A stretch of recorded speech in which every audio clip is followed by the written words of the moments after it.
Ici, il n'y a pas d'enlèvement. Ici, il y a des martyrs. Université ECS, 72 cours, 41.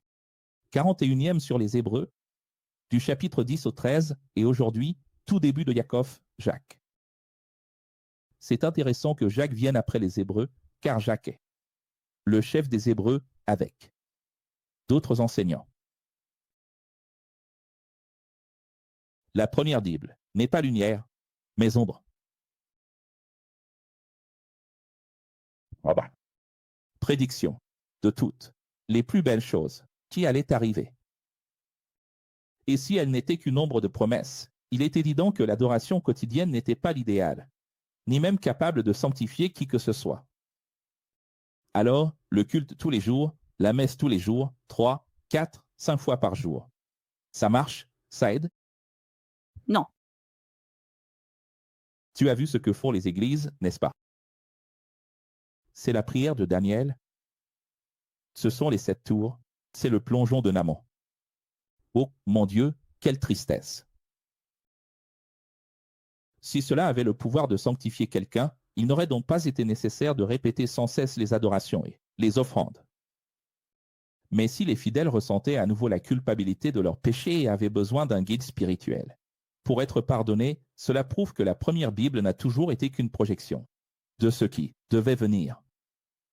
Qu'est-ce que la première Bible, l'Ancien Testament? Une projection de ce qui devait venir. Alors, quand Jésus est arrivé ici, il a dit « Toute la première Bible parle de moi et je suis ici, prêt à être la dernière offrande. » Jésus est d'abord venu annuler le premier contrat pour ensuite établir le second. Chaque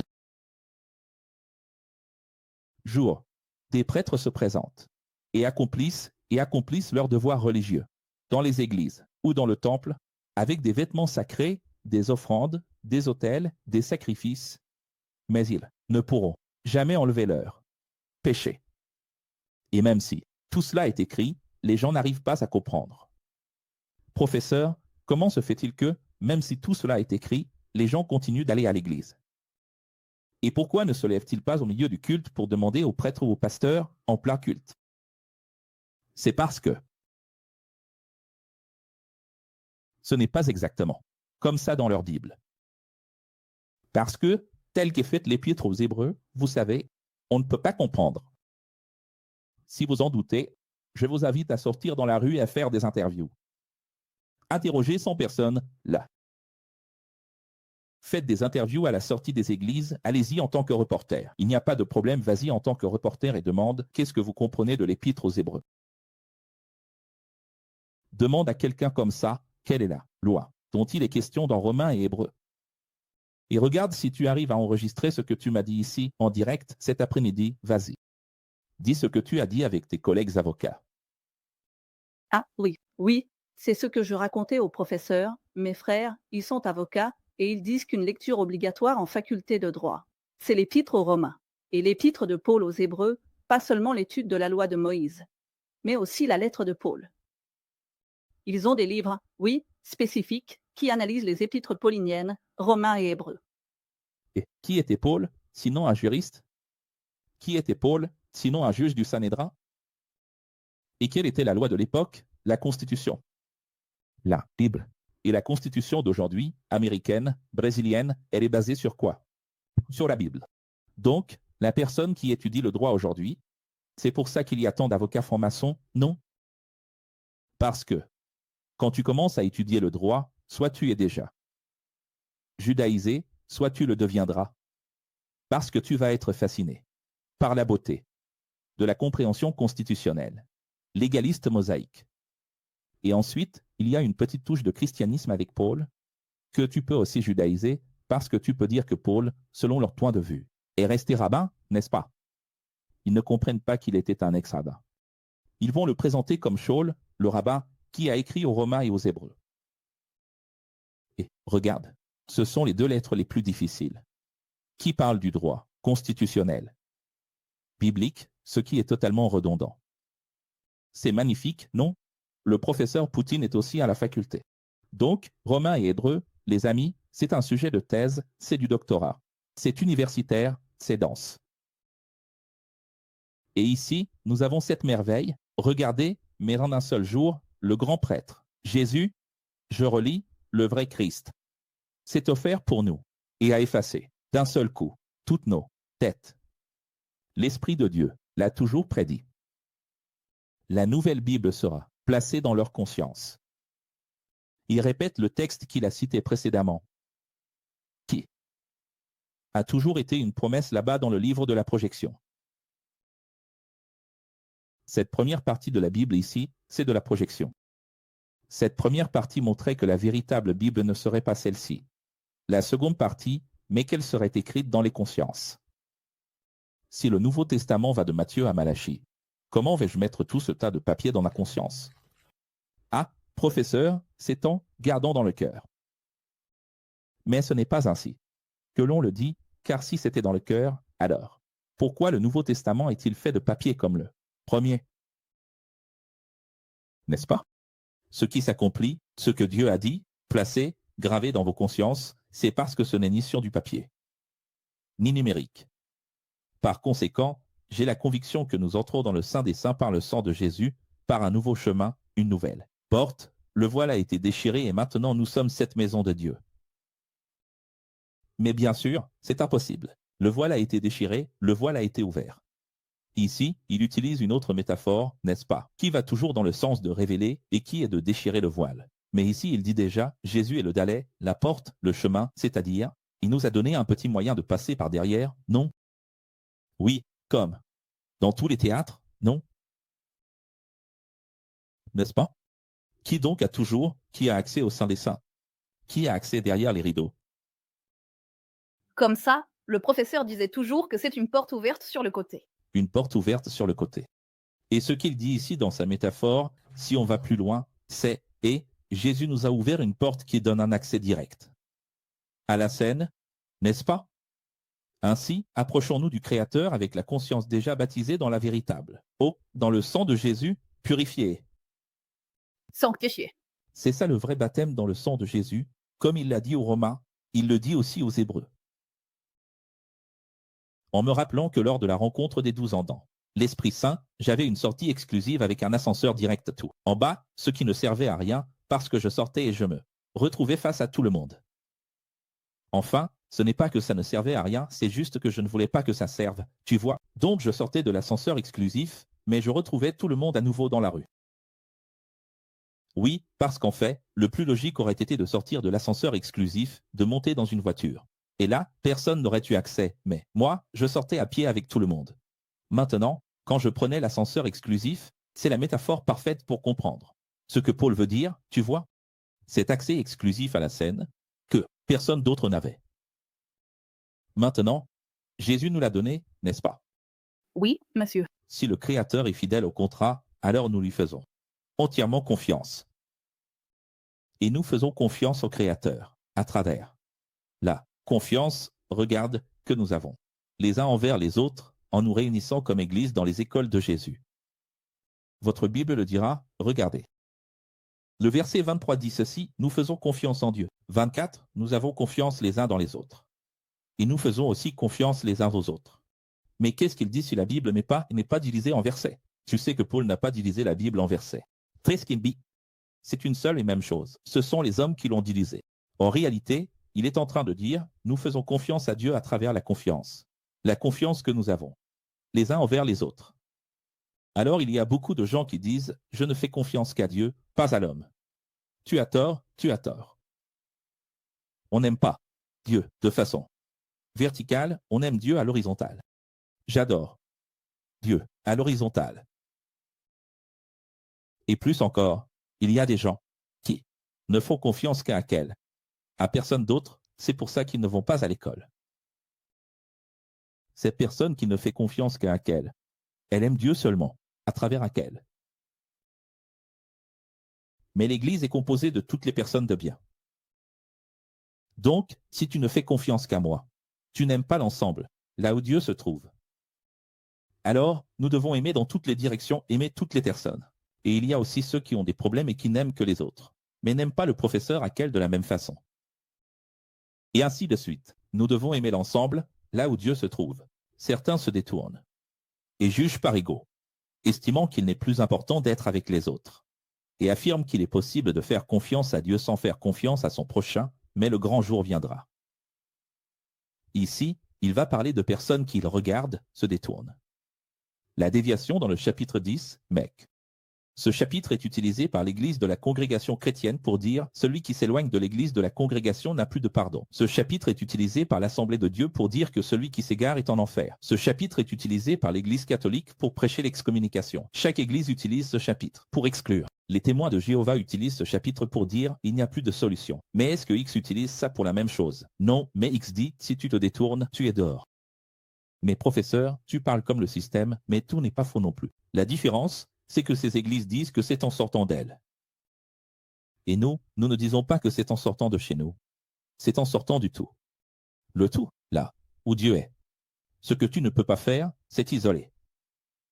Si tu t'isoles et que tu n'es pas là où ces personnes qui pensent comme toi se réunissent, si tu n'es pas avec eux, tu vas te perdre. Donc l'Église universelle, l'Église CCB, l'Église Dieu est amour, ont tort de lire ce texte et de dire « Celui qui a quitté la congrégation est perdu ». Ils ont tort parce qu'ils disent que la congrégation, c'est leur temple, c'est leur dénomination. Ce n'est pas leur dénomination, mais c'est n'importe quel troupeau auquel je consacre ma dévotion, en ce que je crois, dont je suis dévot. C'est-à-dire, en quoi crois-tu? C'est la CCB? Alors dans ce cas, tu ne peux vraiment pas en sortir. Et si je n'y crois plus, si je vois que tout est faux, alors tu dois partir de là. Alors j'ai raison, professeur, mais tu dois être là où se trouvent les gens bien. Ce que tu ne peux pas faire, c'est arriver devant Dieu, ce grand jour, et dire « Il n'y avait que moi de bien ». Personne ne peut mourir et dire « J'étais le seul à être bien ». Tu dois savoir où se trouvent les gens bien dans ta région, et te réunir avec eux. Professeur, je ne sais pas où ils sont. Alors qu'est-ce que tu fais à me regarder? Alors les écoles de Jésus sont un mensonge? Donc s'il n'y a plus de gens bien, alors? Tu vois? Et l'ego est tellement grand que les gens arrivent à me regarder et à dire « Professeur, je vous regarde, mais cette partie de l'école. » Tu vois, tu vois. Alors, apprends avec Paul. Si lui, c'est Paul, l'imitateur de Jésus, il dit ce que Jésus a dit. Et si vous choisissez de vous éloigner délibérément, après avoir reçu la compréhension de la vérité, je vous révèle qu'il ne reste plus de sacrifice pour vous. Péché. Donc, la question n'est pas d'être égaré, excommunié, exclu, perdu. Non. La question, c'est nous ne pouvons pas marcher seuls. Indiqué. Pour vous qui vous éloignez, il n'y a qu'une seule chose qui vous attend. Verset 27. Regardez dans votre Bible, comparez. Le grand et terrible jour du jugement de feu qui consumera les ennemis de la vérité. Qui sont les ennemis de la vérité?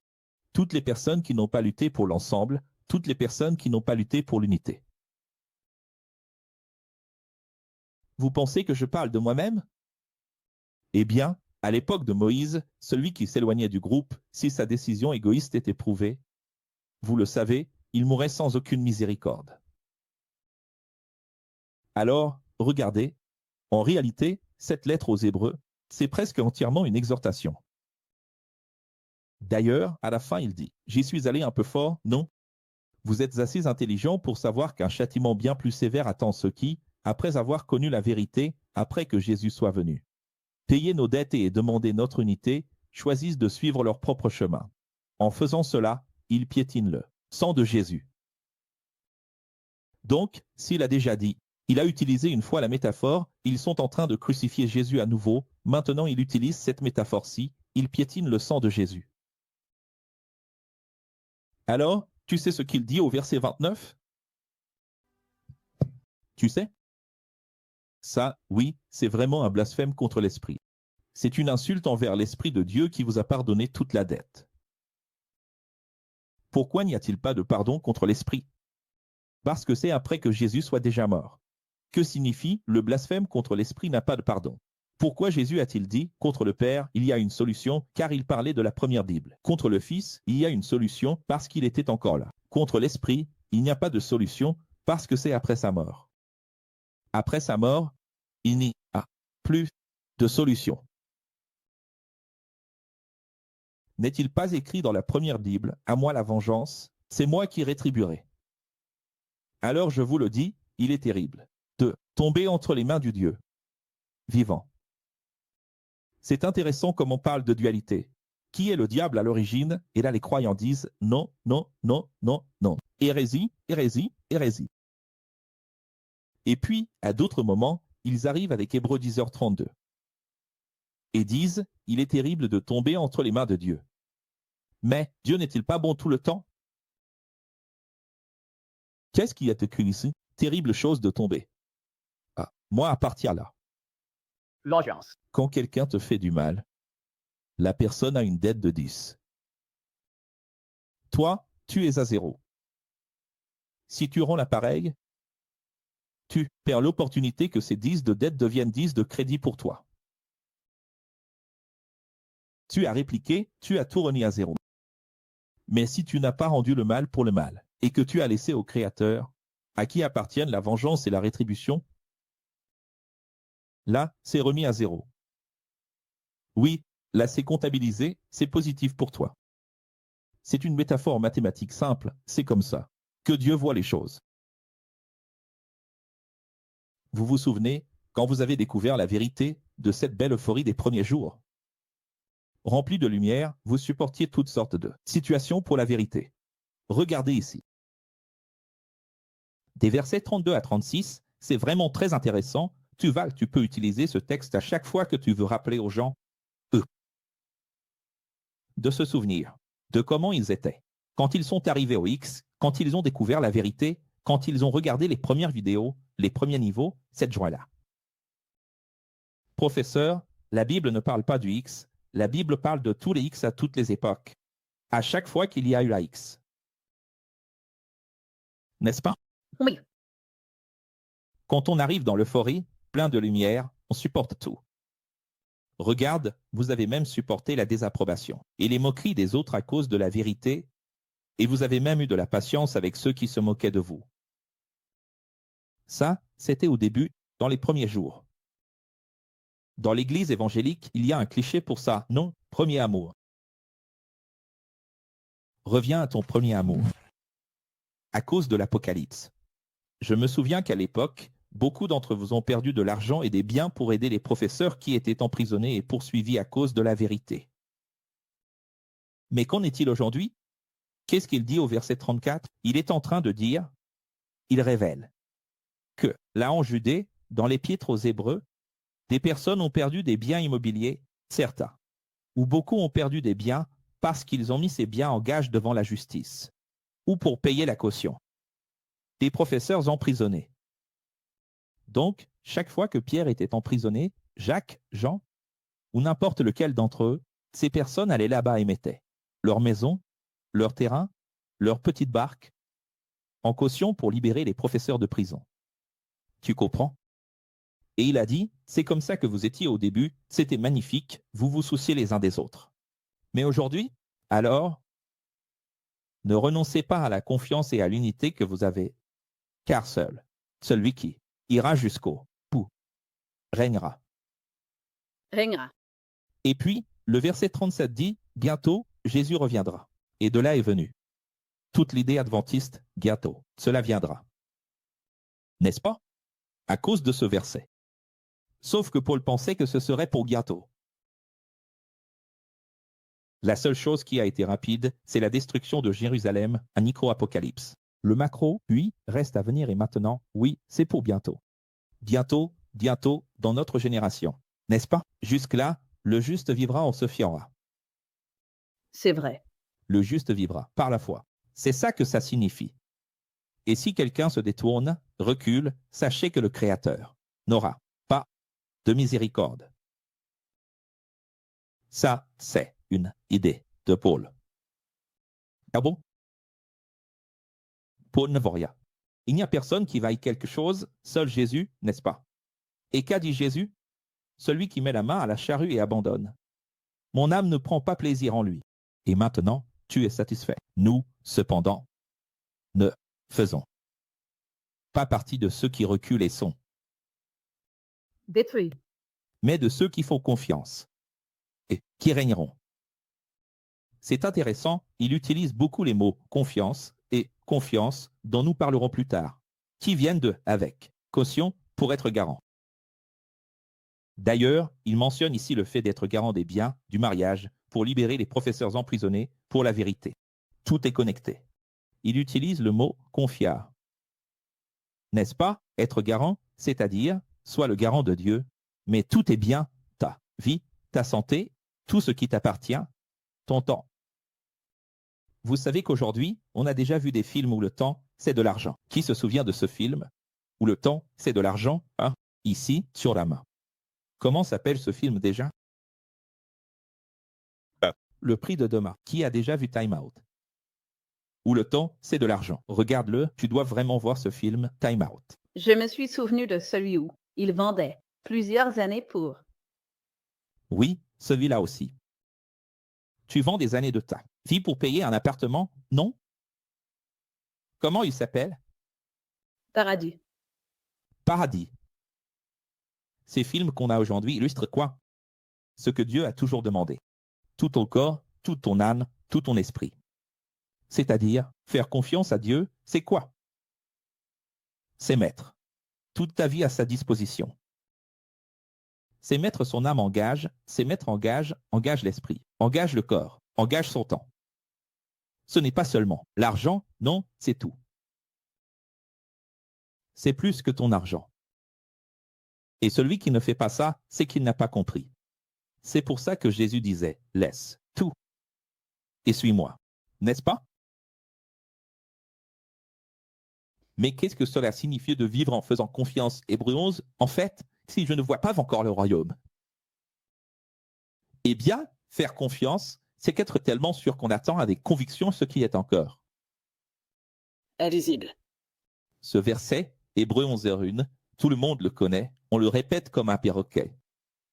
Et je n'en peux plus, parce qu'on en parle, mais personne ne sait encore ce qu'est la foi. Vous allez le savoir aujourd'hui. Aujourd'hui, vous allez voir ce passage d'Hébreux 11 comme vous ne l'avez jamais vu. Vous y croyez? Oui. Vous faites confiance? Oui. Vous mettez tout temps? Gage? Oui. Eh bien, ce qui se voit a été fait à partir de ce qui est invisible. L'univers, le monde, toi et moi. Parce que l'univers, la terre, nous, la nature, tout a été créé par la parole, par l'esprit, par Sophia, par la sagesse. Cela a été fait par la foi. Mais quelle est cette foi? S'il a lui-même dit que tout a été fait par la parole, alors est-ce par la parole ou par la foi? Parce que maintenant il dit que tout a été fait par la foi. Tu vois bien qu'il y a des problèmes. Mais vous le saurez maintenant, révélez-le.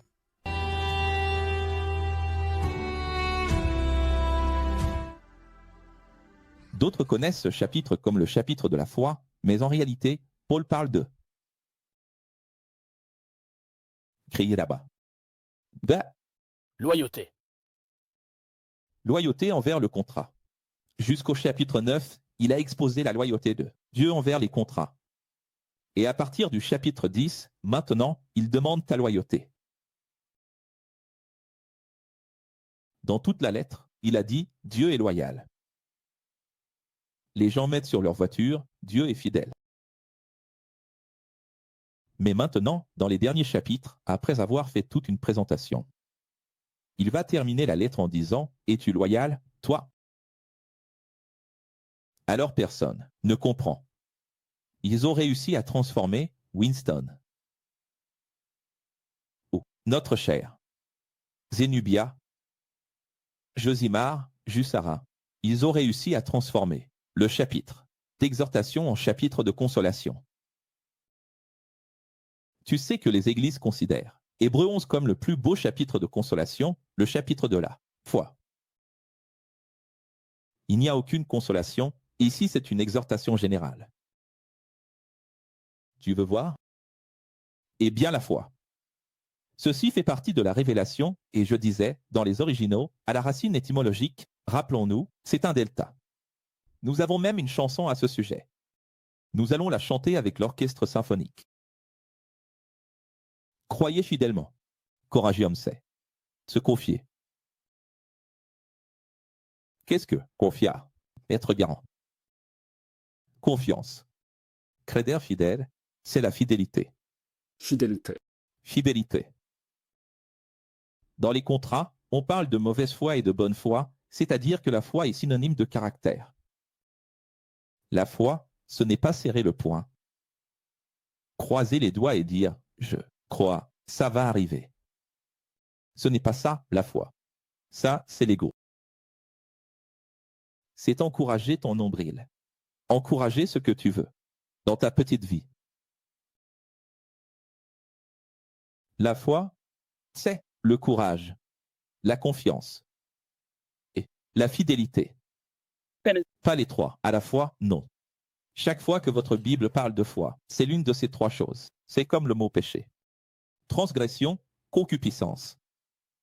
Ce sont des choses différentes. Rat, nuisible et avon. Et la Bible traduit tout par péché, et la personne ne connaît pas la différence entre transgression, concupiscence et iniquité. N'est-ce pas? Je vous ai déjà expliqué cela de nombreuses fois, mais c'est difficile. C'est pareil pour le mot amour. N'est-ce pas? Agapé, philéo, héros. Pourquoi? Parce qu'en portugais, il manque de nuances. Pour expliquer le grec. Allons-y. À partir du verset 4, ça devient intéressant. Abel a été tellement loyal. Votre Bible dit foi, mais ce n'est pas la foi. C'est la loyauté. La fidélité, c'est pour cela que fidélité vient de foi, chi. Abel a été tellement loyal qu'il a offert à Dieu un sacrifice supérieur à celui de Caïn, même s'il est mort à cause de sa fidélité, ce qu'il a fait de son vivant est encore vivant aujourd'hui et parle à toute l'humanité. Il est mort, mais ce qu'il a fait n'est pas mort. Par sa loyauté, Enoch a été enlevé et n'a pas connu la mort, car il a été extrêmement juste devant le Créateur. Puis il s'arrête un instant et dit, Dieu n'aime pas les infidèles. Celui qui veut l'amour de Dieu doit être Loyal. Tu sais ce que les églises disent à ce verset 6? L'Église universelle va le dire, hein? Les pentecôtistes, le prêtre va le dire. Verset 6 d'Hébreux 11, ils vont dire comme ça, regarde. Celui qui s'approche de Dieu doit avoir la foi, sans la foi on ne plaît pas à Dieu. Il dit ceci, tu dois croire pour plaire à Dieu, viens jusqu'à l'autel, mais viens avec foi. Apporte ton argent, ton offrande, ta dîme, ta prière, mets-toi à genoux, lève la main, pleure. Parce que tu dois apporter la foi ici à l'autel. Si tu n'as pas la foi, si tu ne crois pas complètement, ne viens même pas. Mais ce n'est pas ce que dit le texte. Le texte parle de loyauté, d'honneur, de parole. C'est tellement vrai qu'il dit, le monde et l'univers ont été créés par la parole. Puis il dit, le monde et l'univers ont été créés par la foi. Pourquoi la foi et la parole sont-elles des synonymes? Parce qu'il ne s'agit pas de la parole de Dieu, de la Bible que je porte sous le bras. C'est une parole d'honneur. Un contrat, ce que j'ai promis, je vais. Pour accomplir. Tu comprends? En étant loyal. Noé, lorsqu'il a été averti au sujet de choses qui n'étaient pas encore visibles, a construit une arche pour sauver tous ceux qui croyaient en la vérité. Votre Bible se trompe, votre Bible dit qu'il a construit une arche seulement pour sauver sa famille. Évidemment que non, non. En étant loyal, Abraham, lorsqu'il a été appelé, a obéi et s'est dirigé vers un lieu qu'il recevrait plus tard en héritage, même s'il ne savait pas où il allait. Il a parcouru la terre promise comme s'il était en terre étrangère. Il a vécu sous des tentes, tout comme Isaac et Jacob, qui ont aussi été Loyaux. Abraham n'en avait même pas conscience, mais il marchait d'un côté à l'autre. C'était un païen, il venait de Mésopotamie, il marchait sur. Il est parti de là où se trouve aujourd'hui l'Irak, il est parti pour aller là où se trouve la mosquée d'Al-Aqsa, là où sera construit le 3e temple. Et c'est là, en offrant Isaac, qu'il n'imaginait même pas que là où il posait les pieds, ce serait le doigt de Dieu et la fissure du monde. Par la foi, Abraham et Sarah, bien qu'ils soient stériles et âgés, ont eu confiance, même sans vitalité. Bien qu'ils soient stériles et âgés, ils ont eu confiance, même sans vitalité, ils sont devenus parents de toute la descendance divine, aussi nombreuse que le sable de la mer, que les étoiles. Dans le ciel. Regardez ça, les amis. La plupart sont morts, sans pouvoir voir s'accomplir ce en quoi ils avaient cru toute leur vie. D'autres n'ont pu voir que de loin. Quelle tristesse, n'est-ce pas? Toute une vie à attendre quelque chose qui n'arrive jamais, est-ce que ça en vaut la peine? S'ils n'avaient pas été loyaux, ils seraient revenus en arrière, mais ils ne se sont jamais découragés, jamais relâchés. Mais dès qu'ils ont entendu parler d'une vérité, ils n'ont fait que marcher, avancer, progresser vers ce en quoi ils croyaient. Et tu sais ce que Dieu va dire et ce que Paul va dire de ces personnes? Prépare-toi. Révélons.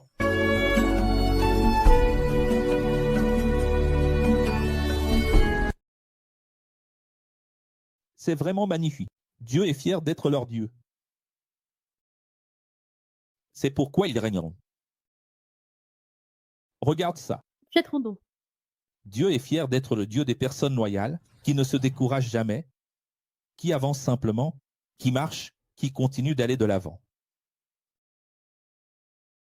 Quoi qu'il arrive, Abraham a été tellement loyal qu'il en est venu à accepter d'offrir son propre fils, même avec une telle douleur de père, parce qu'il avait confiance dans la sagesse de Dieu en le mettant à l'épreuve. C'est-à-dire, j'ai tellement confiance en Dieu. C'est intéressant, les gens disent on peut tout offrir, mais pas son enfant. Mais comment quelqu'un peut-il dire qu'il a tout remis à Dieu, corps, âme et esprit? Comment puis-je dire que j'ai mis toute ma vie en garantie si, quand on touche à quelque chose, je dis ça, non? Comment peux-tu dire que tu fais confiance à Dieu si, quand Dieu te demande ton enfant, tu refuses? Ah, professeur, pour moi, c'est trop loin tout ça. Moi aussi, si j'avais été à la place, écoutez, si j'avais été à la place d'Abraham, je n'aurais pas fait ce qu'il a fait. Non. Ah, vraiment? Alors maintenant, tu vas découvrir quelque chose à propos d'Abraham que tu n'as jamais vu. Et cela a été encore plus difficile, surtout parce que le Créateur lui-même avait dit à Abraham qu'Isaac, le fils né de façon miraculeuse, était le seul espoir de sa descendance. Tu as toujours trouvé difficile qu'Abraham offre Isaac, mais tu n'as jamais vu que c'est encore bien plus difficile que ce que tu pensais. Parce qu'il ne s'agissait pas d'un père qui a 7 enfants, 12. Il n'y avait qu'Isaac. Ismaël, c'est une autre histoire.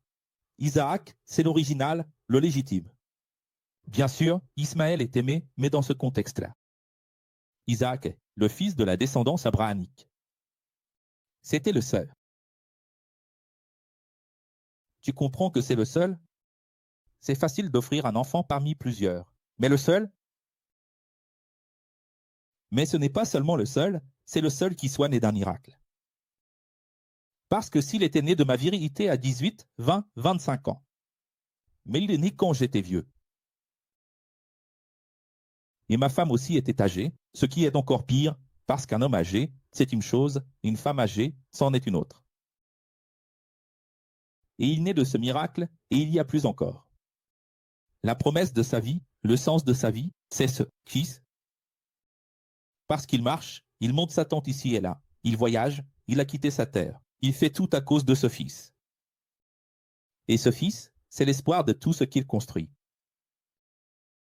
Alors il va prendre ce fils, qui est l'espoir de tout, qui est né d'un miracle, et il va le tuer. Y a-t-il une demande plus folle que celle-là? Tu vois, comme c'est plus difficile que tu ne le pensais. Comment Abraham a-t-il pu passer à travers ce filtre qui semblait être une folie apparente, inadmissible et injuste, mais tout filtrait, injuste? Un bon filtre est un filtre injuste. Eh bien, cela n'a été possible que parce que dans la fidélité d'Abraham, il savait qu'il révélerait.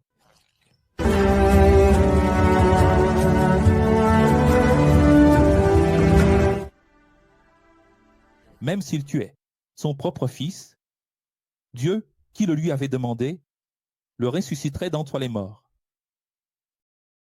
Les gens, soyons honnêtes. Tu t'es déjà imaginé tuer ton propre fils? J'en ai déjà parlé et je ne vais pas tout répéter ici, toutes les conditions de ce fils. En étant certain qu'il n'était pas sûr que Dieu allait dire « Arrête, ne fais pas ça ». C'est vrai. Il n'en avait pas la certitude. Il n'avait qu'une seule certitude. Après que le sang ait coulé de ma main, Dieu le ramènera. Je vous demande, est-ce que vous sauriez? Quelle confiance, professeur? Quelle confiance? J'aimerais savoir si vous avez cette fidélité. Parce que beaucoup de gens disent, le royaume arrive, les alliances d'Abraham. C'est maintenant. Les alliances d'Abraham. C'est maintenant. Mais ces actions sont loin de nous. Matérialistes, revanchards, insouciants, négligents. Il ne travaille pas, il ne produit pas, il n'aide pas. N'est-ce pas? En rien. Alors, ce que tu dis n'a pas d'importance. Peu importe ce que tu dis, ce qui compte, c'est ce que tu fais. Par la foi, Isaac bénit Jacob et Ésaü en vue de leur avenir. Par la foi, Jacob, à l'article de la mort, bénit chacun des fils de Joseph et adora Dieu, appuyé sur l'extrémité de son bâton. À une époque où il existait des bénédictions temporaires, avec une date de péremption. Par la foi, Joseph, à la fin de sa vie, fit mention de l'exode des Israélites hors d'Égypte et donna des instructions concernant ses propres os. Par la foi, Moïse, nouveau-né, fut caché pendant 3 mois par ses parents, car ils virent que l'enfant n'était pas ordinaire, et ils n'eurent pas peur de l'édit du roi. Par la foi, Moïse, devenu adulte, refusa d'être appelé fils de la fille du Pharaon, préférant être maltraité avec le peuple de Dieu plutôt que de jouir, pour un temps, des plaisirs du péché. Regardez ça, les amis. Étant loyal, Moïse considérait le déshonneur comme une richesse plus grande que les trésors de l'Égypte, car il attendait avec impatience sa récompense. Encore mieux. Par la foi, Moïse considéra l'opprobre comme une richesse plus grande que les trésors de l'Égypte, car il contemplait sa récompense. Par la foi, Moïse quitta l'Égypte sans craindre la colère du roi, car il persévéra comme s'il voyait l'invisible. Regardez ça, les amis. Regardez l'histoire de ces hommes. Vous remarquez que cela va du berceau à la vieillesse, à la fidélité. Personne ne change, n'est-ce pas? Par fidélité, Moïse célébra la Pâque et fit l'aspersion du sang, afin que le destructeur ne touche pas au fils aîné. Israélite. Qui est le destructeur? C'est Dieu lui-même. Clairement, ici pour l'appel. Dieu, le destructeur. Qui est-ce qui a tué? Ce n'était pas l'ange de la mort? Oui. Alors, qui est le destructeur? Dieu lui-même. N'est-ce pas? Donc, pour ceux qui m'écoutent ici pour la première fois, regardez la série Ange de la mort, pour que l'ange de la mort ne touche pas les fils aînés des Israélites. Par fidélité, le peuple traversa la mer Rouge comme sur la terre ferme. Mais lorsque les Égyptiens tentèrent de faire de même, ils se noyèrent.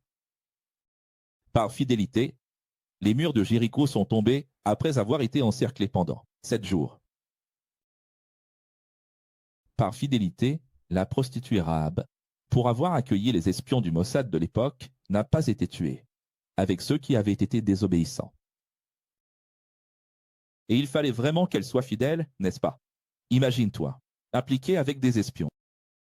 Information sur le décès. On pourrait encore citer la loyauté de Gédéon, Barak, Samson, Jephthé, David, Samuel et des prophètes qui, par leur fidélité, ont conquis des royaumes, pratiqué la justice, obtenu l'accomplissement de promesses, fermé la gueule des lions, éteint la puissance du feu et échappé aux tranchants de l'épée, de la faiblesse, ils ont tiré de la force, sont devenus puissants à la guerre et ont mis en fuite des armées étrangères. Grâce à leur loyauté, des femmes ont retrouvé leur mort par la résurrection. Certains ont été torturés et ont refusé d'être délivrés, afin d'obtenir une résurrection supérieure. Maintenant, après la première Bible, dans la seconde, en étant loyaux, les enseignants de la vérité comme moi ont affronté la moquerie, les coups de fouet, d'autres encore ont été enchaînés et emprisonnés, lapidés, scié en deux, mis à l'épreuve, tué par l'épée. Certains ont erré, vêtus de peau de brebis et de chèvre. Jean-Baptiste, dans le besoin, infligé et maltraité. Le monde n'était pas digne d'eux. Le monde des gens infidèles n'est pas digne d'eux. Ils ont erré dans les déserts et les montagnes, dans les cavernes et les grottes.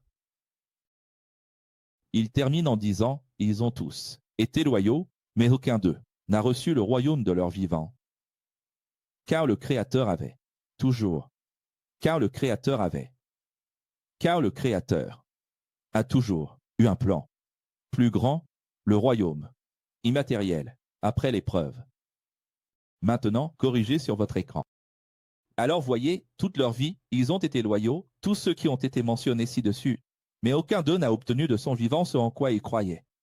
Je veux dire, y a-t-il une preuve plus grande que celle-ci? Passer toute sa vie à vivre. Pour quelque chose que l'on ne voit pas, pour quelque chose que l'on ne touche pas, pour quelque chose que l'on n'atteint pas. Et ceux qui l'ont vu de loin.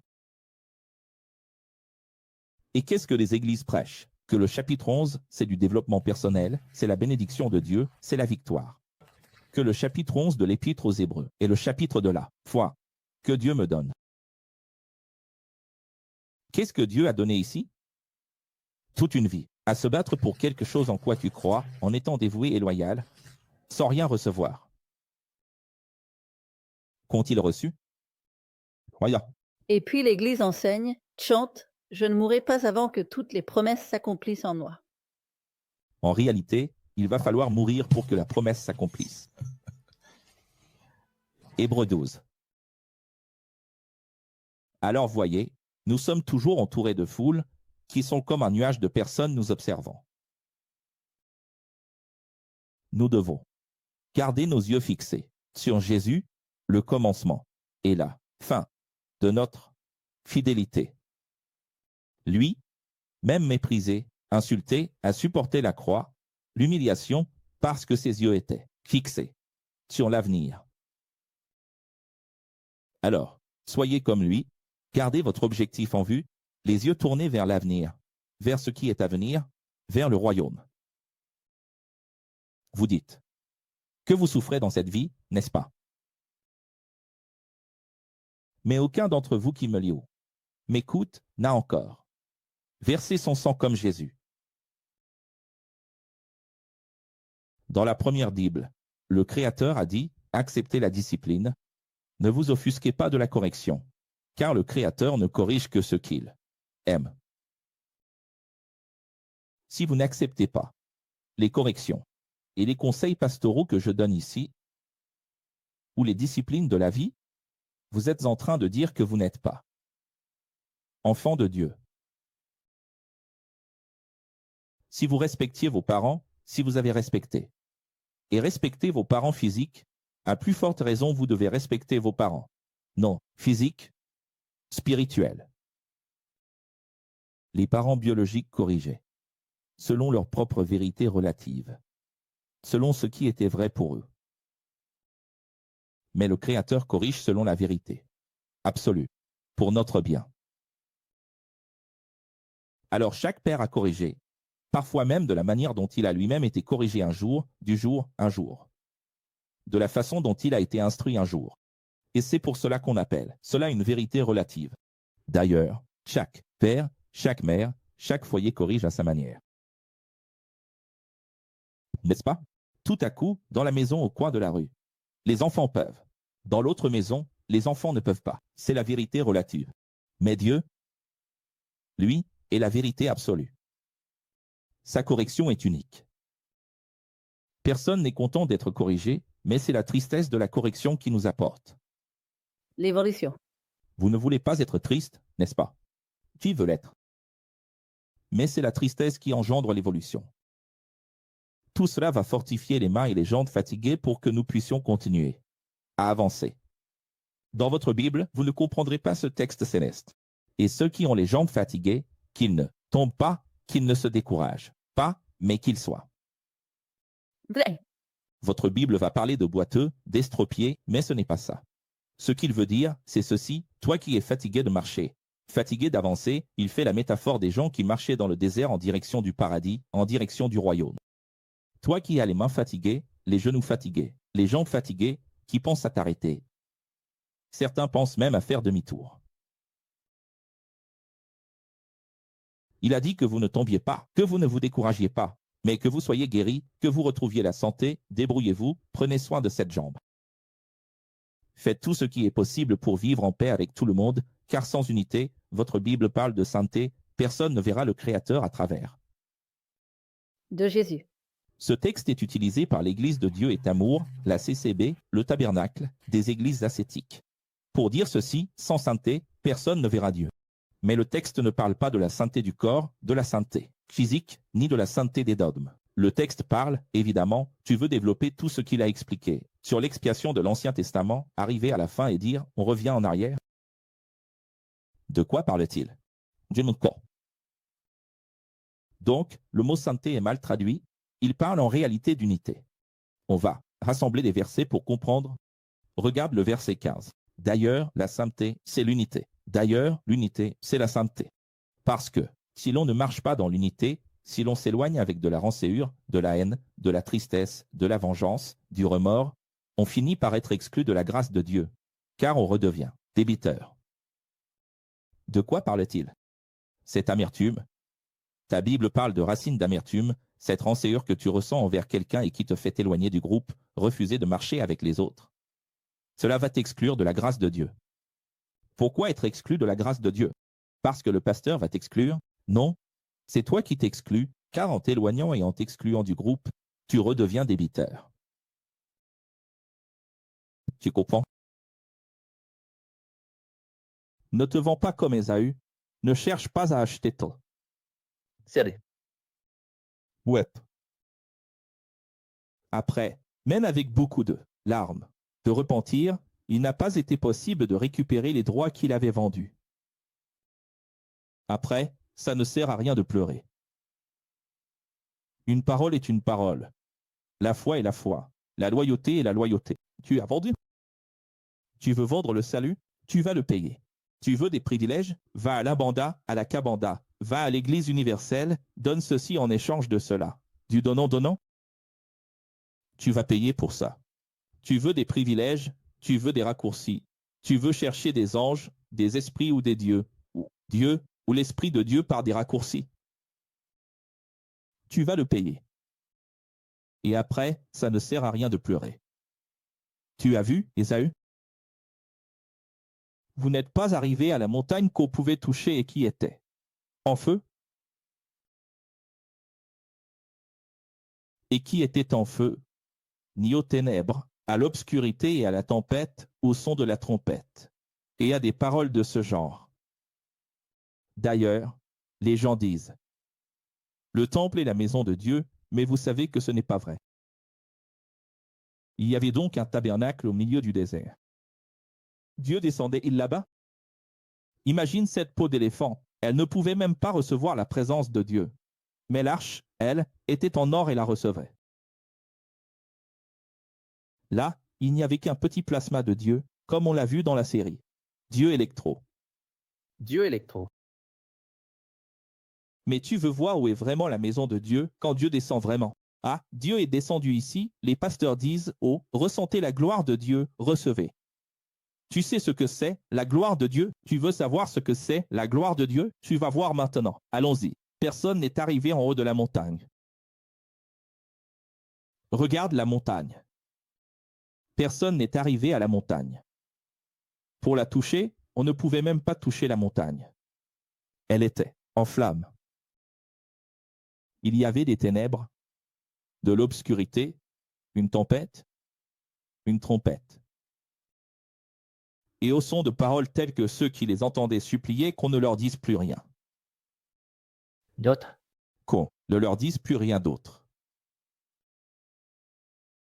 Des paroles telles, je vais les mettre en majuscules, parce que ce sont des paroles de Dieu quand Dieu a commencé à leur parler. Car ils ne pouvaient pas supporter ce qui leur était ordonné. Même un animal, s'il touchait la montagne. Mourrait. S'il touchait la montagne, il mourrait. La situation, regardez le verset 21. La situation de la première Bible était si terrible que même Moïse lui-même, qui était déjà habitué ou en train de s'habituer, a dit « Je suis épouvanté et je tremble ». Et les gens disent « Quelle gloire agréable, Dieu est descendu ici. Ressentez-le, recevez. » La seule fois où Dieu est descendu, regardez ce qui s'est passé. Mais, par la grâce de Dieu, par la seconde Bible, vous, en tant qu'Église, vous êtes arrivés au Mont Sion, à la Jérusalem céleste, à la cité du Dieu. J'y vais. Qu'est-ce qu'il fait? Il est en train de dire que dans la première Bible, personne ne pouvait même toucher la montagne où Dieu se manifestait. Maintenant, grâce à Jésus, nous sommes arrivés à Jérusalem. Comment? Et là, il dit, Jésus, le Christ, médiateur de la nouvelle Bible, par son sang répandu, qui parle plus puissamment que le sang d'Abel, nous a conduits au royaume. Immatériel. Donc il parle de façon métaphorique. Il est en train de dire que maintenant, oui, dans le royaume, nous allons nous présenter devant Dieu, régner avec Dieu. Et nous n'aurons ni crainte, ni effroi. Prudent. Qui t'enseigne, qui t'avertit, qui te corrige. Car si ceux qui ont refusé d'écouter ceux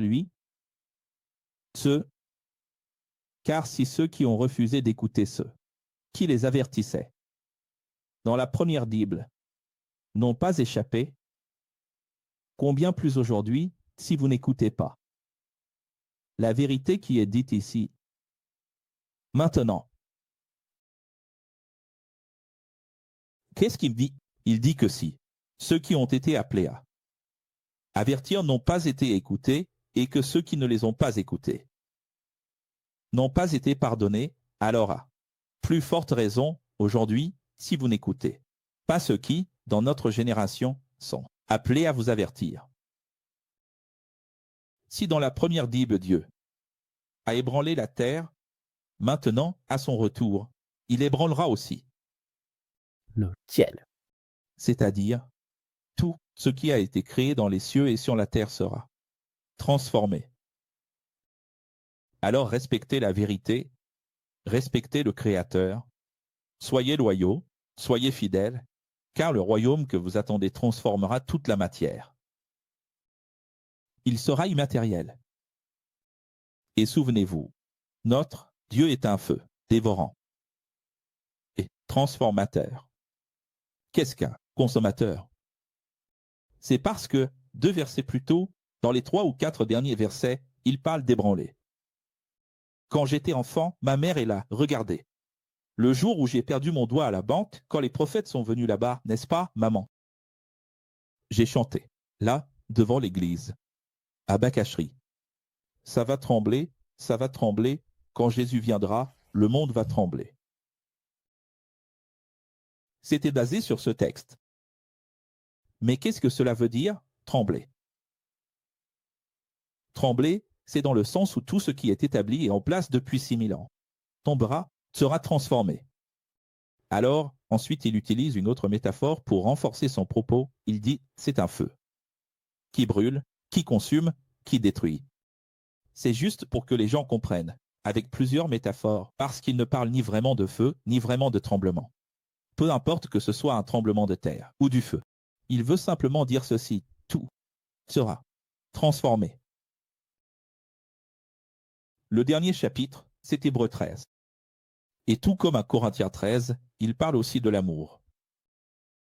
L'amour entre vous doit être Constante. après tout, celui qui est loyal est constant. Toujours prêt à aider, à secourir, car souvenez-vous, c'est en secourant que, sans le savoir, certains ont accueilli des manifestations de Dieu. Il cite Abraham lui-même, il cite Lot, il cite tant d'autres cas de théophanie et de personnes qui, consciemment ou non, ont accueilli chez elles des manifestations que votre Bible appelle des anges. C'est-à-dire que ces manifestations étaient plus fréquentes à cette époque, quand il n'y avait pas encore un tout une assemblée, un rassemblement, un campement.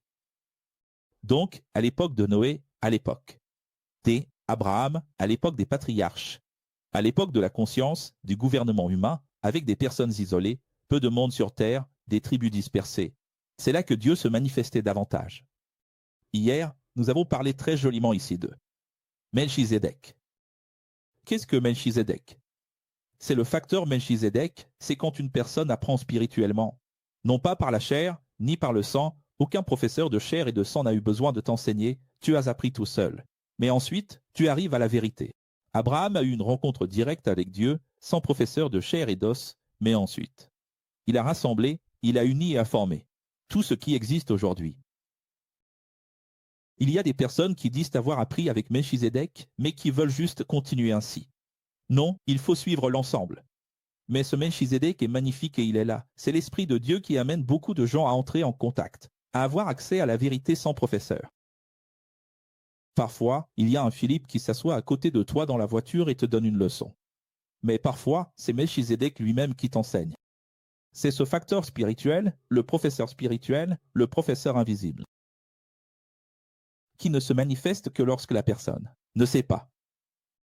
Il n'y a plus de Melchizedek une fois qu'on sait. Melchizedek intervient quand la personne ne sait pas, pour qu'elle sache, pour qu'elle accède à la vérité, n'est-ce pas? Oui. Tu sais ce qui s'est passé? Il n'y a pas si longtemps, de nombreux Arabes ont rêvé collectivement de Jésus. Cela a fait la une dans le monde entier. Des Arabes ont commencé à rêver de Jésus. Les mosquées parlent à peine d'Issa. Et ils ont commencé à rêver de Jésus et à chercher Dieu, Jésus. Qui est Jésus? Ils ont commencé à poser des questions à leurs imams. Le professeur en a parlé ici dans l'émission Quand. J'en ai parlé, exactement, oui. Tu t'en souviens bien, n'est-ce pas? Voilà où est ta mémoire. Maintenant, quand il dit « tu peux recevoir un ange », je le répète, il n'y a plus ces manifestations comme autrefois, où Melchizedek venait ici. Il n'y en a plus. Mais Dieu va recommencer à intervenir. Mais je ne m'attache même pas à ça, je ne peux même pas. En réalité, l'engagement que j'ai avec le professeur, c'est de vous dire ceci, nous devons accueillir les gens comme des anges, car toute personne que nous traitons bien, nous la traitons comme si c'était un ange, parce que Dieu reçoit l'adoration à travers cet amour horizontal. Donc, quand tu viens en aide à quelqu'un, que tu l'emmènes à l'hôpital, tu es en train de secourir Jésus. Quand tu passes une nuit à l'hôpital avec quelqu'un, c'est Jésus. Il y a encore eu une inondation là-bas récemment. Robson, de l'école d'Osasco, a même eu une interview à la TV Record aujourd'hui. Et j'ai demandé à toute l'école de Sao Paulo d'aller là-bas pour lui venir en aide parce que, encore une fois, une inondation. Mais il a déjà un plan pour partir de là. Tout ça. C'est un grand homme. Mais il est là-bas en train de souffrir à cause de l'inondation. Le maire est allé là-bas. Des chaînes de télévision sont venues aussi. Mais qu'est-ce que? Si quelqu'un va là-bas pour aider à pousser cette boue, qu'est-ce que cette personne est en train de faire? Tu fais ça pour la maison de Dieu, c'est comme si Jésus était le patron. Donc, tout ce qu'on fait pour quelqu'un de bien, qui se bat, qui n'est pas opportuniste, qui n'est pas corrompu, qui est quelqu'un de bien, et qui subit quelque chose d'injuste et de cruel, et que tu vas l'aider, tu le fais pour Dieu. Alors, on ne peut pas imaginer autre chose, quelque chose de différent, pour ces personnes qui sont ici dans le vaisseau mère, et qui rendent visite à Akel. Qui Akel? Un tas de viande. Rien du tout. Un jeune homme qui se consacre, bien sûr, qui donne sa vie, une loyauté totale à Dieu, mais il n'y a pas Jésus ici. Et il y en a. Parce que quand tu rends visite à Akel, pour toi, c'est Dieu. Tu ne peux pas aller au paradis, n'est-ce pas? Et qui a dit que Dieu est au paradis? Alors, comment Dieu interprète-t-il cette petite dame qui va là-bas et met tout sur l'autel du feu sacré de l'Église universelle, elle le fait pour Dieu. Sauf si elle fait cela pour obtenir un avantage, pour acheter le salut, pour obtenir un bénéfice pour ses enfants, ses petits-enfants, pour obtenir quelque chose de personnel, pour avoir la santé, pour se débarrasser de la voisine, de l'ennemi, alors tout ce qu'elle fait est inutile. Elle est simplement en train de se condamner. Mais si elle a tout mis sur l'autel, que les gens la critiquent, qu'elle ait donné la voiture, la maison, tout à l'Église universelle, mais si elle a fait cela, par gratitude envers Jésus, évidemment que si elle meurt maintenant, Dieu reçoit tout cela comme quelqu'un qui a offert son propre fils, là-bas, à Al-Aqsara, sur le mont de Jérusalem, comme Abraham et Isaac. De la même manière, quelqu'un qui vient, sans moyens, à la rencontre de l'EX, qui n'a pas les ressources, mais qui fait un effort, qui vend sa petite vache pour pouvoir aller à la rencontre de l'EX, les gens le critiquent, mais il fait cela pour Dieu. Parce que c'est là que se trouve le tout. C'est là que se trouvent les personnes qui cherchent la vérité comme lui. Et quand quelqu'un quitte sa maison et vient ici, à la Nave-Mère, franchement, pour moi, ça m'est égal que vous veniez ici. Il n'y a aucun bénéfice pour moi. Professeur, comment ça, professeur? Vous ne voulez pas qu'on vienne vous rendre visite? Honnêtement, les personnes qui viennent ici dépensent de l'argent pour le voyage. Et je préférerais qu'elles économisent pour aller à la symphonique. Parce que ça ne sert à rien qu'elles viennent ici, qu'elles passent 3 ou 4 jours juste pour avoir un entretien privé. Qu'elles veulent et parfois non. Et ensuite, quand arrive la symphonique, elle ne peut pas y aller. L'argent qu'elle avait pour aller à la symphonique, elle l'a dépensé ici. Ça ne m'intéresse pas. Ce qui m'intéresse, c'est qu'elle soit présente dans l'ensemble, là-bas, pendant les 13 ans à Fort Alza. Dans les activités, dans les rencontres X qui auront lieu à Sao Paulo. À quoi ça sert de dépenser de l'argent pour être ici? Mais la personne qui vient ici vraiment pour apprendre, pour poser des questions, pour comprendre comment on crée une école, pour prendre des références, qui vient pour ça, avec cette intention. Là, d'être proche de ce qui lui a enseigné. Cette personne agit comme si elle rendait visite à Dieu. Donc tout dépend de l'attention. La Navmaï peut être ton paradis, peut être le trône même de Dieu, peut être étreindre Jésus, le Christ, comme elle peut être ton enfer. Tout dépend de ton intention. N'est-ce pas? Et là il dit, ayez de l'empathie et aidez ceux qui sont persécutés et emprisonnés pour la vérité. Pourquoi a-t-il dit cela? Parce qu'il écrit une lettre à qui? Aux Hébreux, n'est-ce pas? Vous savez, la persécution, la plus grande persécution qui existait, c'était en Judée. Le nombre de personnes emprisonnées en Judée était bien plus élevé. L'occurrence était plus grande que dans les autres écoles. C'est pour cela qu'il a dit, aidez, n'oubliez pas les enseignants. Tu te souviens de ce qu'il a dit? Au début, vous alliez jusqu'à mettre votre maison en gage, pour payer les frais d'avocat, pour faire sortir le professeur de prison. Mais maintenant, vous le laissez là-bas, n'est-ce pas? Vous vous êtes déjà habitué, c'est devenu une réalité en fait. C'est ça qu'il est en train de dire, des gens qui se désengagent. Que les personnes mariées soient fidèles, car ceux qui trahissent devront affronter le feu dévorant. Il n'a pas parlé de loyauté tout au long de la lettre. Alors, loyauté. Ne soyez pas matérialiste, soyez reconnaissant pour ce que vous avez. Il est en train de dire, contente-toi de ce que tu as. Ça ne veut pas dire que tu dois rester immobile, sans progresser dans la vie. Mais si tu essaies d'avancer, et que le système ne te laisse pas faire, contente-toi, ne va pas te martyriser pour ça. Si le Créateur est notre berger, pourquoi s'inquiéter? Suivez l'exemple de vos professeurs de la vérité. Prenez-les comme référence.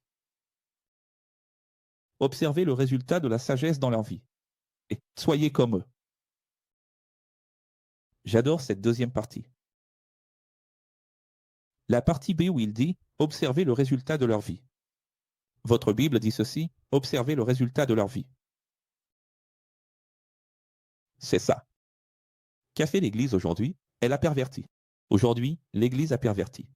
Aujourd'hui, l'Église. Les jeunes vont à l'Église. Et là, ils disent « Tu vois, le pasteur et la pasteur forment un couple magnifique. Je veux ça, je veux un homme comme ça, je veux une femme comme ça pour moi. Je veux me marier comme la pasteur. » Alors ils vont à l'église et disent « Tu as vu la voiture du pasteur? Tu as vu la maison du pasteur? Tu vois le costume qu'il porte? Un jour, j'y arriverai moi aussi. » Ils ont transformé les choses de cette façon. En réalité, il faut réussir dans la vie, avec des résultats. Comme les leurs, des résultats qui vont au-delà, du matériel. Quels sont ses résultats? C'est-à-dire la réussite que cette personne a. D'être écoutée par les siens, le respect de ses proches. Imaginez que vous arrivez dans une école où vous voyez le professeur dont les enfants l'écoutent alors que les vôtres ne vous écoutent pas. Vous comprenez cela? Imaginez que vous arrivez à l'école toujours triste, bipolaire, un jour heureux, un jour triste, ou même dans la même journée, souvent triste. Aujourd'hui, l'humeur est extrêmement instable. Les gens aujourd'hui ont une humeur très fluctuante. Et là, vous voyez votre professeur toujours, constant, avec le même état d'esprit, toujours joyeux, quoi qu'il arrive. C'est de cela qu'il parle. Il ne parle pas seulement du succès du professeur. Ah, parce que je gagne de l'argent en bourse, je vais en gagner aussi. Ce n'est pas que ça. C'est dans le sens de s'inspirer de la réussite dans la vie des professeurs, peu importe le domaine. Regardez leur vie. D'accord. Dans mon cas, par exemple, regardez la sagesse que j'ai dans les investissements. Regardez comment je suis toujours en train de rénover et d'améliorer tout ce que je fais. Comment je prends soin des choses et des personnes. Comment j'enseigne et je vis ce que j'enseigne, je suis toujours joyeux, peu importe ce que je traverse. Comment j'économise de l'argent, je fais des économies et je suis toujours prêt au pire. Comment, même si je ne suis pas marié, je fais toujours des choix qui ne me compromettent pas. Et où sont mes enfants perdus quelque part? Professeur. Et si j'avais un enfant, est-ce que je paierais ou non une pension alimentaire? Donc, mes exemples sont là. Je n'ai pas d'enfant. C'est-à-dire, oui, évidemment, quelqu'un a eu des enfants, c'est arrivé, c'est le passé, mais suivez l'exemple de votre professeur. Je dis ça, les amis, parce qu'il y a plein de gens qui me regardent, qui disent être mes élèves. Mais leur vie n'a rien à voir avec la mienne. Alors regardez les professeurs locaux, les vrais professeurs X. Sont-ils ou non bien mariés? Sont-ils ou non heureux? Vont-ils bien ou non? Leurs enfants les respectent-ils ou non? Bref, toutes les lettres de Paul jusqu'ici s'appliquent. Suivez leur exemple. Ainsi, dans ce cadre de référence, il faut aussi rappeler les moments de difficulté, comme l'exemple du professeur qui, même blessé et opéré, n'a pas annulé son engagement à Guagna, ni les tournages du film Onyx, malgré toutes les difficultés. C'est aussi un exemple à suivre et à observer. En 12 ans et demi d'ex, j'ai déjà rompu plusieurs fois.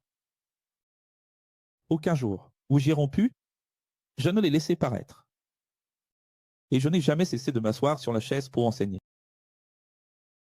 Et qu'est-ce que beaucoup de mes élèves font? Je suis bouleversé sentimentalement, j'ai besoin d'un peu de temps, ils disparaissent, s'évanouissent.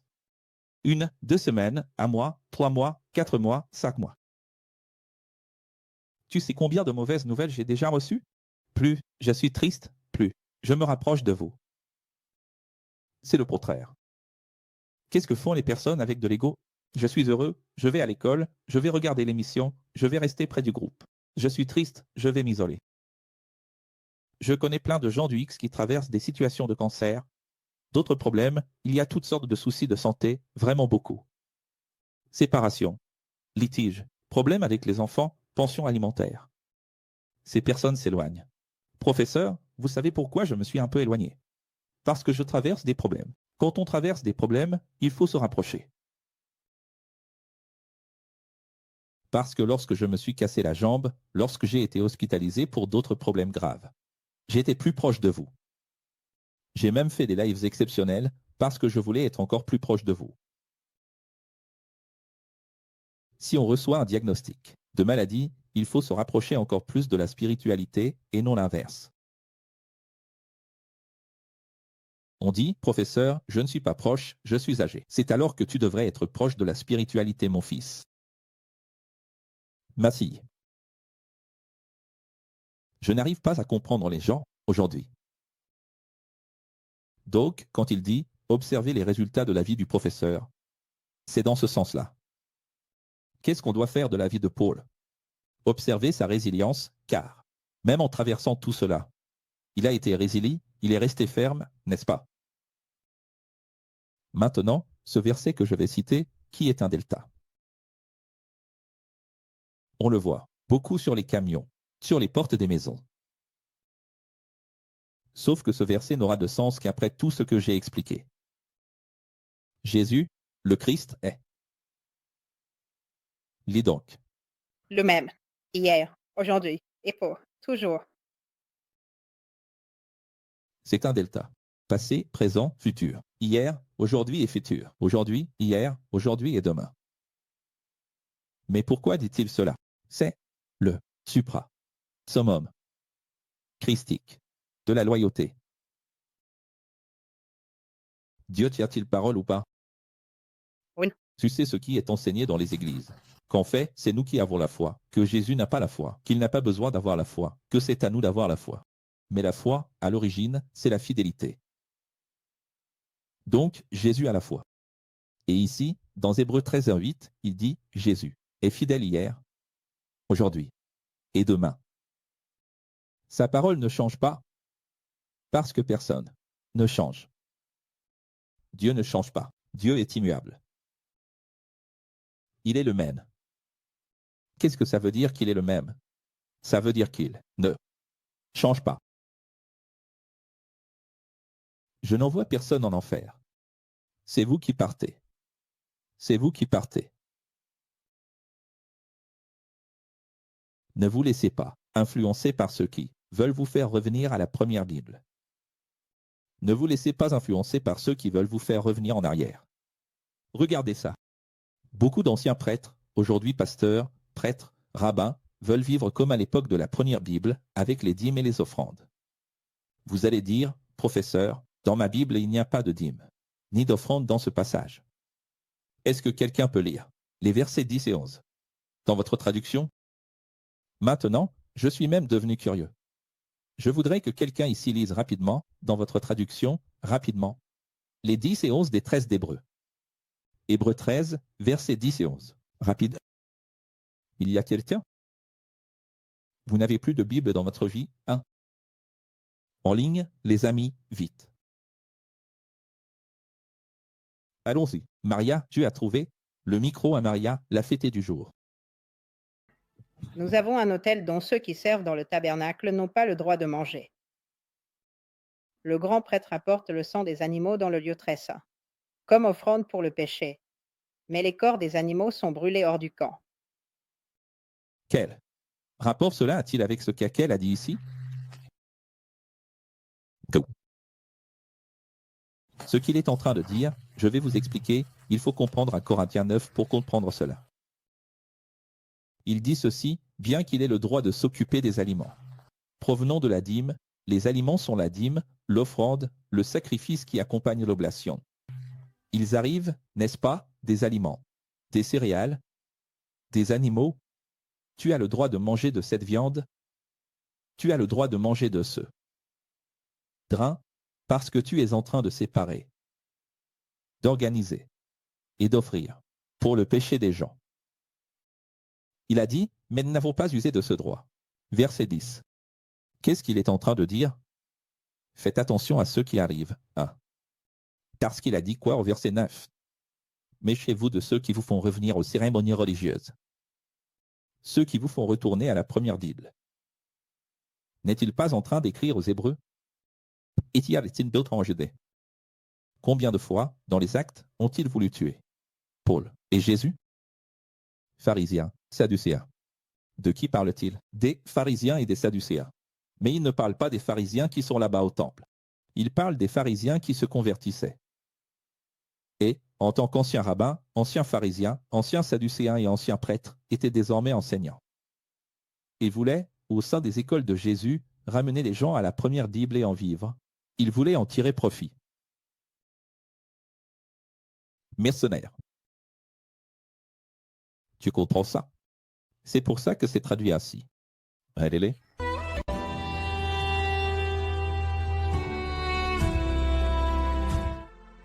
Pourquoi est-ce une révélation? Parce que c'est tout simplement magnifique. Regarde ça, mais Jésus a souffert. Hors des portes de la ville, et tout comme lui, nous sommes en dehors du temple, en dehors de la ville, en dehors de l'assemblée, en dehors de la congrégation, subissant des persécutions ici, dehors, comme Jésus l'a enduré.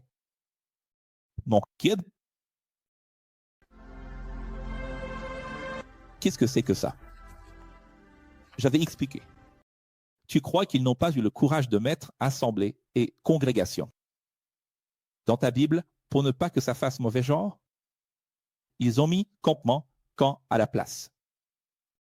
Feu de camp. On dirait une fête de la Saint-Jean maintenant. Pourquoi ont-ils fait ça? Parce que l'Église congrégation chrétienne utilise Hébreux 10 pour dire celui qui est sorti de notre congrégation est perdu. L'Église assemblée de Dieu dit celui qui a quitté notre assemblée.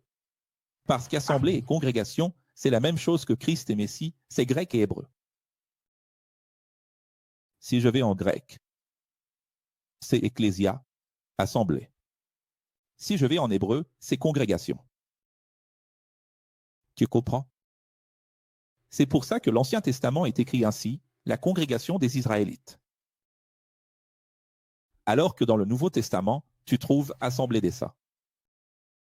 C'est la même chose. Et c'est d'ailleurs pour ça que ces deux églises sont apparues, l'Assemblée de Dieu et la congrégation chrétienne, parce qu'ils ont pris le grec et l'hébreu, ils se sont disputés, ils se sont battus, et au final, c'était pareil. Ce que je veux dire, c'est que ça ferait vraiment mauvais genre et maintenant ça va l'être. Parce que nous sommes en train de faire la Bible originale Codex, 4e édition, réunie Versidix, Bible de poche, mais ça dépend de toi pour la faire connaître. Au monde entier, pour atteindre les grands leaders, les anciens, les pasteurs, toucher le peuple, la masse, les journalistes, je ne sais pas, les célébrités. Regarde. Jésus baptisait, en dehors, des synagogues. À l'intérieur de la synagogue, comme nous l'avons appris, il y avait le bassin baptismal. Où baptisait-il alors? Dehors, dans le Jourdain, ou dans d'autres rivières. Parce qu'il montrait déjà la voie vers l'extérieur. Et chaque fois qu'ils se réunissaient, c'était dans le jardin de Gethsémani, la nuit. D'ailleurs, il est écrit que lorsque Judas est allé là-bas, c'est parce qu'il avait l'habitude de retrouver Jésus à cette heure-là, la nuit, à Gethsémani. Les réunions de Jésus se faisaient en dehors de la ville. Il sortait des portes et allait dans le jardin de Gethsémani. Tu comprends? Alors, Paul dit ceci, nous sommes, comme lui, hors du temple, hors de la ville et hors du camp. Pourquoi parle-t-il de l'assemblée? Car ensuite, il se réfère à l'Ancien Testament, il dit, nous ne sommes plus dans la congrégation, en train de subir des persécutions ici-bas, comme Jésus l'a fait. Donc, un texte absolument clair. Et il dit, car notre temple se trouve dans la nouvelle Jérusalem immatérielle qui existera dans le royaume. Votre Bible va le dire avec d'autres mots, mais c'est la même chose. D'ailleurs, c'est profondément cela ici. Notre temple se trouve dans la nouvelle ville, dans une ville qui est en train d'être préparée, dit votre Bible. Nos offrandes, nos louanges et notre adoration sont maintenant faites à travers la vérité que nous exprimons avec nos lèvres, en parlant toujours d'eux. Vous croyez que les églises vont utiliser ce texte pour dire que ce sont les lèvres, parce que c'est la louange, parce que c'est chanté dans la chorale, dans l'orchestre, en playback. Mais ce n'est pas ça. Il est en train de dire, nos lèvres professent, confessent Jésus. C'est-à-dire, chaque fois que nous parlons de Jésus, que nous enseignons la vérité de Jésus, l'évangile de Jésus, nous sommes en train d'offrir, de louer et d'adorer. Et eux comprennent que les lèvres, c'est encore chanter. Si c'était le cas, alors nous continuerions à faire ce qu'ils faisaient. Non. Pas de faire le bien et de partager avec les autres ce que vous avez, car ce sont là les offrandes de, selon la Bible. Quelle est l'offrande sous la grâce aujourd'hui? Quelle est l'offrande de la grâce après Jésus? C'est partager avec ceux qui en ont vraiment besoin. Respectez vos enseignants et suivez leurs enseignements, car ils veillent sur vous en sachant qu'ils devront rendre des comptes au Créateur. Suivez leurs enseignements avec joie et non par obligation, car si vous le faites par obligation, tout sera vain, inutile. Donc il faut respecter. Votre Bible est fausse. Votre Bible dit obéissez. Regarde, ta Bible est tellement contradictoire, tellement tronquée, qu'elle commence par dire « obéissez ». Obéir et respecter, ce sont des choses différentes. Prêter attention et avoir des références, ce sont des choses différentes. Prêter attention, prendre pour référence, imiter, respecter, tout ça, d'accord, ce sont des synonymes. Maintenant, obéis-la, non. Vous savez bien que non. C'est tellement vrai que, dans le verset même de votre propre Bible, de votre propre traduction, il est écrit « pas par obligation ». Écoute, si c'est de l'obéissance, c'est une obligation. Comment se fait-il que le texte même de votre Bible dise « obéissez », mais pas par obligation? Avez-vous déjà vu quelqu'un obéir à quelqu'un? Tu imagines dire « tu dois obéir au code de la route ». Manoël, merci. Tu dois obéir à la constitution du pays. Manoël, merci. N'est-ce pas illogique? N'est-ce pas mal traduit? Il ne s'agit pas d'obéissance, il s'agit de référence, d'attention, de respect. C'est-à-dire, en toute bonne conscience, il faut être reconnaissant et respectueux. Souvenez-vous, toujours de nous, les professeurs, nous avons toujours la conscience tranquille et nous cherchons toujours à mener une vie exemplaire. Souvenez-vous de nous, les professeurs. Que nous. Qu'est-ce qu'il veut dire? Eux.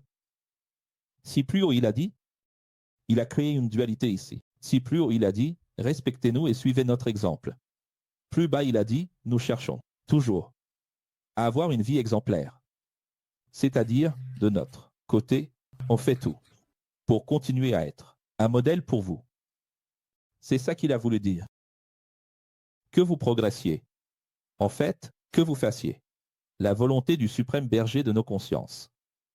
Très rarement, il appelle Jésus berger, ici il appelle Jésus le grand, le suprême berger de nos âmes. Je sais que c'était une lettre d'exhortation, mais en fait, j'ai résumé parce que je voulais exhorter encore plus. Je sais que la pastorale a été longue, mais elle aurait dû l'être encore plus. C'est l'inspiration, n'est-ce pas, professeur? L'inspiration. Ah, il n'a pas dit, désolé, parce que j'ai dit la vérité. Non, non, ce n'est même pas une excuse, parce que j'ai dit la vérité. Je voulais en dire plus, mais ça va, la mission de vous exhorter est déjà accomplie. Je vous informe que Timothée a été libéré. Donc Timothée a aussi été emprisonné. À un moment donné. S'il arrive bientôt, j'irai avec lui pour vous revoir. C'est-à-dire, Paul et Timothée iraient en Judée. Retour à la vaisseau mère. Je salue tous les professeurs et tous les élèves de l'école de Jérusalem et de Judée. L'école de Jésus, en Italie, vous salue également. Regardez, Hilaire, Indiasmime, regardez. Que la grâce de la seconde Bible soit toujours avec vous. Et nous avons ainsi terminé, tout comme pour les Romains et les Hébreux, les 2 lettres de droit biblique. Très complexe. Encore une mission accomplie. Je vais juste commencer, Jacques, et je laisserai pour le chapitre 42, le cours de ce rassemblement universitaire. Ex. Jacques, qui, en anglais est Yaakov. Enfin, en hébreu c'est Yaakov, en anglais c'est James, n'est-ce pas? Donc James, Jacques, Yaakov, c'est la même chose. Jacques, serviteur de Dieu par Jésus, le Christ, aux 12 tribus dispersées parmi les 72 nations. Salutations. Pourquoi parle-t-il déjà des 12 tribus? Parce que Jacques est ce leader que nous avons vu dans Acte 15. C'est ce leader que nous avons vu dans Galatin. Qui, au début, n'était pas très évolué, vous vous souvenez? Vous vous souvenez que, quand il est arrivé à Antioche, Pierre s'est levé, il était en train de manger avec les païens libéraux, puis Pierre s'est levé par honte. Parce que Jacques avait encore une mentalité légaliste. Et c'est à cause de Jacques que Paul a fini en prison à Rome, je ne sais pas si vous vous souvenez. Jacques leur a fait une proposition, comme ça, tu viens d'arriver à Jérusalem. Je voudrais que tu te rases la tête, que tu fasses un vœu, que tu ailles au temple. On fait une concession, comme ça, pour voir si on arrive à gagner quelques frères juifs. Alors Paul a dit, d'accord, je vais le faire, mais tu vas voir que ça ne marchera pas. Tu te souviens des actes? Oui. Et qu'est-ce que ça a donné? Persécution, prison, extradition et mort. Merci à Jacques. Mais Jacques, comme nous tous, est passé par un processus de désystématisation, d'évolution. Et ici, quand il a écrit cette lettre, il était en train d'évoluer, non? Et il écrit aussi aux Hébreux. En fait, c'est encore une lettre aux Hébreux dans un langage juif, n'est-ce pas? Et il dit ceci, sachez que chaque épreuve que vous traversez vous fait évoluer et vous apprend à être résilient. Oui, c'est beau. Je vais m'arrêter ici, sur ces 3 premiers versets, parce que je ne veux pas sortir du contexte la maxime de la vraie religion de Jacques 1h27. Vous voyez de quoi je parle, non? C'est aussi notre texte d'or, la vraie religion. Donc cela prouve que Jacques était déjà à un certain niveau d'évolution parce qu'il disait la vraie religion. N'est pas le judaïsme, ce qui montre qu'il avait déjà une bonne vision de Jésus, le Christ, n'est-ce pas? D'ailleurs, il commence bien ici en disant les 72 nations. Il dit les 12 tribus, mais à toutes les nations. C'est-à-dire, ce n'est pas notre nation, n'est-ce pas? Ce n'est pas notre terre. Ce n'est pas mon père, c'est-à-dire, ce n'est pas mon père, c'est notre père, n'est-ce pas? Moi non plus. Oui. Donc, lors du cours 42, nous allons faire tout Jacques, car il y a 5 chapitres. Et ce ne sera pas difficile. Mais il y a des passages très importants, notamment dans Jacques 2, où il critique violemment ceux qui, dans les synagogues, apportaient maintenant cette mentalité de synagogue à l'école de Jésus en faisant des différences entre les dirigeants et les élèves. Il dit, vous vous asseyez à des places spéciales. Vous dites que vous allez aider les gens, mais en réalité, vous n'aidez personne. Donc, dans la lettre de Jacques, on peut voir qu'il a déjà atteint un certain degré d'évolution. Le professeur Jacques s'en sort bien, n'est-ce pas? D'ailleurs, ce livre a été choisi par les hommes au IVe siècle pour faire partie du recueil. Alors vous dites, professeur, mais si ça a été choisi par le système, vous-même dites que le Nouveau Testament ne se résume pas à ces livres. Mais c'est Dieu qui a permis tout cela, n'est-ce pas? Et si Dieu a permis que la lettre de Jacques soit ici, c'est qu'il y a quelque chose de bon ici. Et il y en a. Chers amis de Dieu, nous terminons ici. Ne partez pas, il y a le vote qui arrive. Ici, il n'y a pas d'enlèvement. Ici, il y a des martyrs.